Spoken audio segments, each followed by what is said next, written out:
You mentioned Greece sticking with the plan. What if it does not fulfill its end of the bargain? As we've seen, it hasn't made fast enough progress. Then what?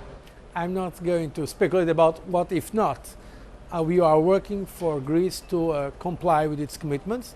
There is now work going on by the Troika, it's the European Commission, the European Central Bank, the IMF, working with the Greek authorities so that they can fulfill their commitments and that they can have the next tranche that is important for their public finances. But what happens in Europe if not? What happens if Greece has to restructure its debt? Sorry, I'm not going to speculate about possible negative scenarios. We are working precisely for this not to happen. 98% chance in the credit markets, according to CDS spreads, that Greece will default. I mean, do you look at that? We look at all the elements, but we believe the way now forward is for Greece to make the fiscal consolidation that is necessary, the structural reforms for its competitiveness. And there is no other way of avoiding to do that.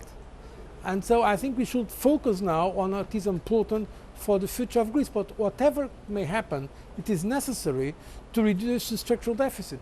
It is necessary to increase the competitiveness of the country so that it can generate growth. And that is the program in which we are now focused. When you see this contagion effect, when Greece fails to deliver on time, and you see Portuguese bond yields rising and Italian bond yields rising, do you think that investors are being unfair and overreacting? It's not a question of fairness or unfairness. It's a question sometimes of the perceptions. The markets sometimes overreact. We believe the fundamentals of the euro area are sound. We believe there are some problems and we are addressing the problems. We have to understand that in the European Union, namely in the euro area, we have to put in agreement the different countries. But if you look at the progress made in terms of the decisions already taken to create more common instruments, it's impressive. Some of those decisions were taken.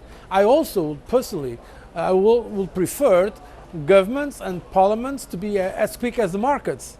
Markets are quicker than governments or parliaments. But in fact, we are creating the elements for that response.